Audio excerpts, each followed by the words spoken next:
Hey y'all, Jose here. This video is going to be very short, rough, and if you're here for some immaculate production with great editing, it's not it. But what am I going to talk to you about today? It's going to be this homemade pulley system that I came up with, kind of roof-mounted storage, ceiling-mounted storage basically, that I use for my fifth wheel hitch and my camper shell simultaneously. So obviously can't pull a fifth wheel with camper on. But a camper shell also takes a massive amount of floor storage. And as you can see, I got really tall vaulted ceilings in the shop, and I'm just trying to make the most of my space. If you go to buy one of these like ceiling storage systems or suspended storage systems, I don't know, I was seeing them for like $1,500 or more, and it's just not what I wanted.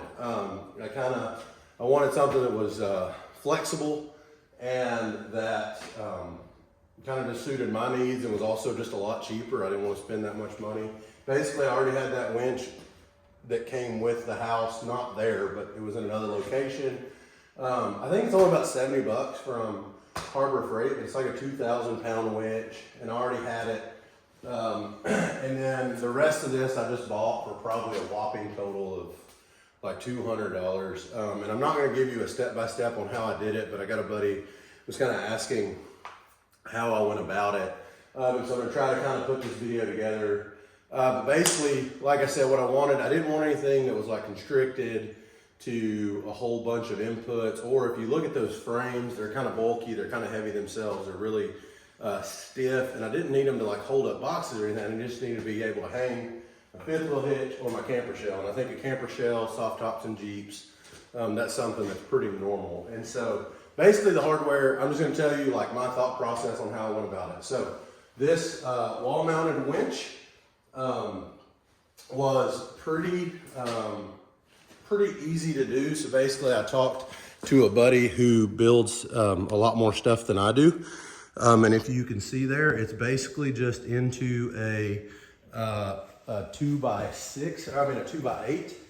And so basically what I did is I used some lag bolts. So I used some really long, heavy duty, like each screw rated for 1,000 pounds. And I've got about 12 screws into the stud. I didn't want to do any drilling or like having to figure out how to like, you know, use washers and nuts from the backside. So what I did, this board is actually screwed into the stud, and then I've got lag bolts, some really good heavy duty lag bolts holding the winch to the wall.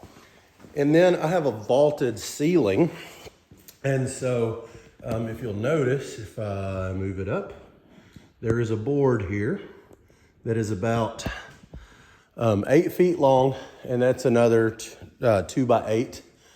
And basically what I did is I found the studs up here. You can probably see some markings. There's some markings there, some markings there. You can actually see the screws there. But I used more of those same screws to just put it straight into the stud. And that way I didn't have to worry about drilling through the ceiling or anything like that.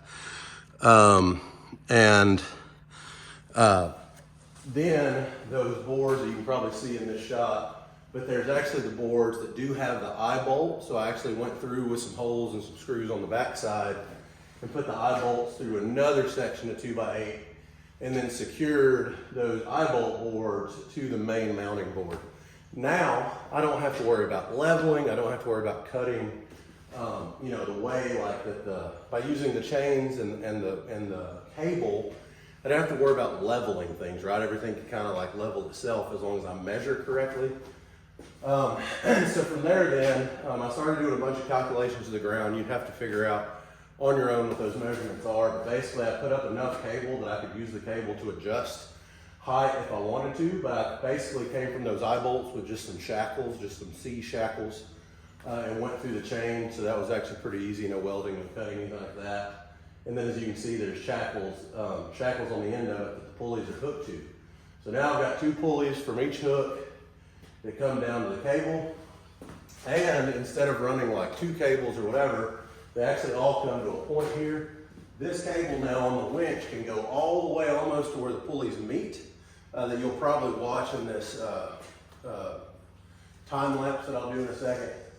But also they're long enough that when this cable comes almost all the way to the winch, the fifth wheel hitch and the camper shell both end up where I can drive the whole truck under it, no problem. And then as far as for attachment, so what are you worried about? Especially with the weight, you want something that's sturdy enough to hold it up. As you can see here, this is actually Redneck Engineering, just two 2x4s screwed together with a bunch of screws to give it, to prevent any flex. And then this cable, by being perfectly centered, this cable actually kind of like levels itself out, right? So it's self-leveling. It's the same distance on both pieces. So I've got an eye bolt up to come to the cable, and then these eye bolts are down. So just due to the way the camper shell works versus the fifth wheel actually uses straps to come up to the cable mounts here themselves. But when I go to unhook the camper shell, I'll show you here in just a second how that mounts. So one note about the boards that hold the camper shell up, as you can see, you've got the eye bolts that are gonna eventually hook in, here and there. And they're gonna be wider, obviously, than the truck, as you can see, and you'll see when it's mounted. But what I did do, I have some holes. There's actually holes in the camper shell where the clamps hold it onto the side of the bed, and I just basically measured the width of those holes in the front and back to give myself a little security measure. And these just bolts that I have, as you can see, they're kind of secured there where they don't drop. Those bolts actually go up in those holes, and it just makes me feel better in case there's any jerking, wobbling, whatever, that the camper shell isn't going to slide off center or front and back. And it keeps it in place where, with all the measurements I've done, basically it keeps it fairly level, but it also keeps just a little bit of an added safety measure. So give yourself something, some way that it doesn't slide around. You could even like come in here with like 2x4s on this side and this side where the cab and the camper shell sits down between them. But whatever you do, just give yourself something that's a safety measure where it doesn't slide around on the boards. All right, so as I mentioned now, we have the camper shell up in the air. I know it looks tight, but I've measured it. These boards, I could even pull my truck in here front ways, go all the way under it, which is what I really wanted because I don't do anything in here taller in this truck, but now I can back it in here and leave it stored. But what I wanted more than just the ability to store up there too was the ability to take on and off my camper shell, or on and off, camper shell is a couple 100 pounds and really awkward. And then I think this fifth wheel hitch is about 240 pounds and super awkward when you think about trying to get it, 4 foot off the ground.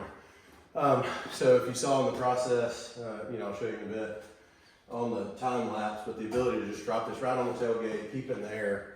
I don't do any back braking work myself, and I can do this all by myself without any help. I'm gonna go ask the neighbor awkwardly to, come over and help me.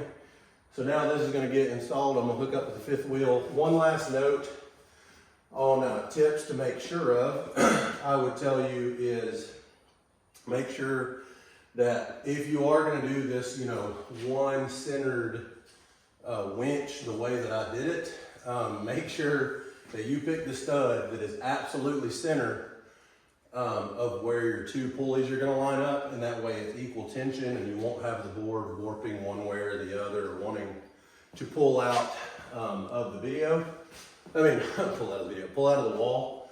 But as long as that's centered, well anchored, that board is centered, well anchored, and everything on each side is measured equally, like to lengthwise, equal length chains, equal length cables, then everything should, and even actually my pulleys up in the air are the same width apart basically as these holes here, where the lines are basically coming straight down. It's not putting any undue tension, where if there was any angle, this is a 200 pound camper shell, you might be getting 250 pounds of weight on your cables and on your pulleys and everything.